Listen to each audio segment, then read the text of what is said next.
خواجہ ایوب نسیم آپ کی خدمت میں حاضر ہے اور آپ کو سلام پیش کر رہا ہے۔ ناظرین، میں اپنے 2-3 دن سے جو تجزیے آپ کے ساتھ شیئر کر رہا تھا اور پی ڈی ایم کے حوالے سے جو میں نے آپ کے ساتھ باتیں شیئر کی تھی، آج وہ منظر عام پہ آ گئی ہیں۔ آج کا پی ڈی ایم کے حوالے سے اور سی ای سی کی پیپلز پارٹی کی جو اجلاس ہوا اور اس میں جو فیصلے سامنے آئے، یہ وہی فیصلے ہیں جو میں نے آپ کے ساتھ شیئر کیے تھے کہ پیپلز پارٹی نے پی ڈی ایم کو ہائی جیک کر لیا ہے۔ گزارش یہ ہے، میں نے آپ کو کل بھی اپنے اس تجزیے میں کہا تھا کہ میں آپ سے کچھ باتیں اور شیئر کروں گا۔ میری جو ذاتی سوچ ہے وہ اس کے مطابق یا انفارمیشن ہے اس کے مطابق 3 ماہ سے پیپلز پارٹی کو گرین سگنل مل گیا ہوا تھا اور پیپلز پارٹی مسلم لیگ نواز کو ایک ہائپ کے طور پہ استعمال کر رہی تھی، اور جب بھی محسوس انہوں نے کرنا تھا کہ اب مسلم لیگ نون سے علیحدگی کرنی ہے تو اس کا بھی ایک انہوں نے اسٹائل اور ایک طریقہ واردہ سوچ رکھا تھا۔ میں نے آپ کو کل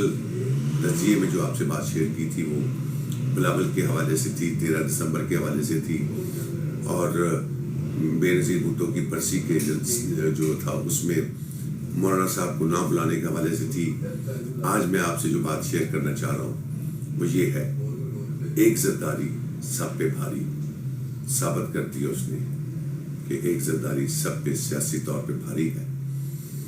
میں جو بات آپ کے ساتھ شیئر کر رہا ہوں، آج کے بعد حکومت مزید مضبوط ہو گئی ہے اور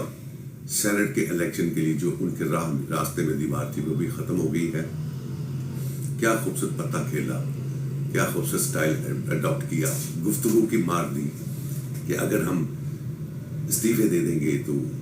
18ویں ترمیم بھی ختم ہو جائے گی۔ یہ تو اس کاغذ پہ لکھا ہوا تھا جو کاغذ ان کو دیا گیا تھا۔ جب آپ نے فیصلے کرنے ہیں تو یہ باتیں آپ نے اناؤنس کرنی ہے۔ میں سمجھ رہا ہوں وہ خوبصورت طریقے سے کھیلی ہے، اس لیے میں بار بار آج سمجھتا ہوں اور کہتا ہوں کہ ایک زرداری سب پہ بھاری۔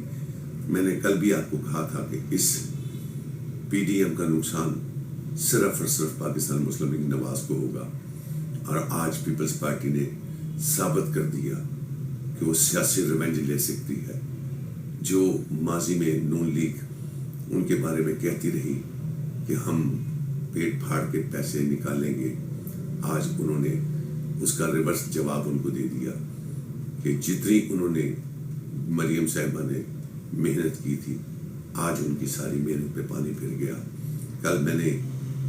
پاکستان مسلم لیگ نواز سے التجا کی تھی کہ اپنے ورکروں کو اس طرح مت بیچیں، آج ان کو اپنی غلطی کا احساس ہو گیا ہوگا۔ میں آپ سے اور بھی بہت ساری باتیں، اندر کی کہانیاں شیئر کرنا چاہتا ہوں،